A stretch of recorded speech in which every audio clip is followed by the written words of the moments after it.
नमस्कार। आज की कहानी सिर्फ इंटरनेट की नहीं है, ये कहानी है डिजिटल ताकत, डिप्लोमेसी और देशभक्ति की। कहते हैं जो दूसरों के लिए जाल बुनता है सबसे पहले उसी में खुद फंसता है। और अब ये कहावत बांग्लादेश पर बिल्कुल सटीक बैठती है। भारत को धमकाने और अपने डिजिटल नेटवर्क से दबाव बनाने का सपना देखने वाले मोहम्मद यूनुस अब खुद उसी जाल में बुरी तरह फंस चुके हैं जो उन्होंने भारत के लिए बुना था। लेकिन सवाल यह है, आखिर भारत ने ऐसा कौन सा कदम उठा लिया जिससे बांग्लादेश की पूरी इंटरनेट रणनीति एक झटके में धराशायी हो गई। दरअसल दुनिया में इंटरनेट को सिर्फ एक टेक्नोलॉजी नहीं बल्कि देशों के बीच सहयोग का पुल कहा जाता है। इसे कहते हैं जोन ऑफ कोऑपरेशन, जहां देश मिलजुल कर काम करते हैं ताकि सबकी तरक्की हो सके। भारत और बांग्लादेश भी कभी इसी पुल के दो सिरों पर खड़े थे। भारत चाहता था कि बांग्लादेश के कॉक्सेस बाजार में बिछी सबमरीन ऑप्टिकल फाइबर केबल का उपयोग किया जाए ताकि भारत के नॉर्थ ईस्ट तक तेज भरोसेमंद इंटरनेट पहुंचे। लेकिन फिर खेल पलट गया। बांग्लादेश के मुख्य सलाहकार मोहम्मद यूनुस ने भारत को धमकी दी। उन्होंने कहा, अगर भारत इस केबल से अपने नॉर्थ ईस्ट को जोड़ेगा तो बांग्लादेश का रीजनल इंटरनेट हब बनने का सपना कमजोर पड़ जाएगा।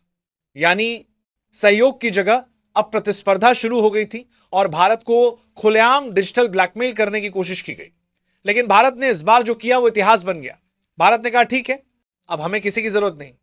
और फिर 21 अक्टूबर 2025 को बीएसएनएल ने एक ऐतिहासिक कदम उठाया। भारत ने बांग्लादेश से आने वाले 10 जीबीपीएस इंटरनेट बैंडविड्थ को पूरी तरह बंद कर दिया।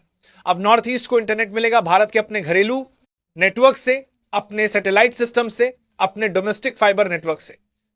अब कोई विदेशी निर्भरता नहीं, पूरा नेटवर्क भारत के हाथों में। आप सोच रहे होंगे आखिर ये सबमरीन केबल्स होते क्या है? तो सुनिए, ये वो मोटे केबल होते हैं जो समुद्र की गहराई में बिछे होते हैं। इन्हीं के जरिए पूरा इंटरनेट डेटा एक देश से दूसरे देश तक बिजली की रफ्तार से दौड़ता है। भारत चाहता था कि यह केबल नॉर्थ ईस्ट तक पहुंचे ताकि गुवाहाटी, इम्फाल, शिलांग और अरुणाचल जैसे इलाके तेज और स्थिर इंटरनेट से जुड़ सके। लेकिन बांग्लादेश ने ना कहकर खुद अपने पांव पर कुल्हाड़ी मार ली। भारत को रोकने की उनकी चाल उलटी पड़ गई क्योंकि भारत ने पहले से ही प्लान भी तैयार कर रखा था। चेन्नई, मुंबई और दीघा जैसे महत्वपूर्ण इलाकों में भारत ने अपने नए सबमरीन लैंडिंग स्टेशन बना लिए। यानी अगर एक रूट बंद हो जाए तो दूसरा तुरंत एक्टिव हो जाए बिना एक सेकंड की देरी के। और सबसे कमाल की बात, भारत अब सैटेलाइट इंटरनेट से सबसे दुर्गम पहाड़ों तक नेटवर्क पहुंचा रहा है। यानी जो मोहम्मद यूनुस सोच रहे थे कि भारत उनके बिना नहीं चल पाएगा, वो सपना अब चूर चूर हो चुका है। भारत ने साबित कर दिया कि वो अब किसी पर निर्भर नहीं बल्कि डिजिटल आत्मनिर्भरता की दिशा में एक नई क्रांति शुरू कर चुका है। अब जरा आंकड़ों पर नजर डालिए। बांग्लादेश की कुल इंटरनेट खपत करीब 8,500 जीबीपीएस है, जिसमें से लगभग 50% हिस्सा भारत से आता था। इससे उन्हें हर साल करीब 40 से 80 करोड़ रुपए की कमाई होती थी। लेकिन अब भारत ने यह दरवाजा बंद कर दिया है। अब न कोई डाटा रूट, न कोई कमाई, सिर्फ डिजिटल अंधकार। भारत का यह फैसला सिर्फ तकनीकी नहीं बल्कि रणनीतिक और ऐतिहासिक है।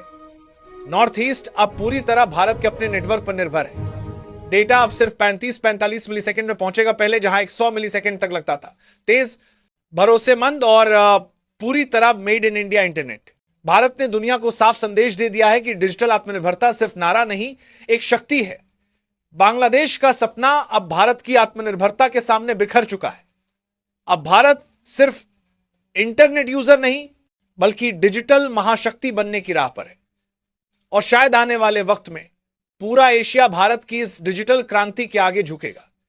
तो दोस्तों, क्या आप मानते हैं कि भारत का यह कदम बांग्लादेश के लिए सबसे बड़ा डिजिटल झटका साबित होगा?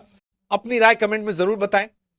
और अगर आप चाहते हैं कि भारत की आवाज हर देश तक पहुंचे तो इस वीडियो को लाइक करें, शेयर करें और चैनल को सब्सक्राइब करना ना भूलें। जय हिंद।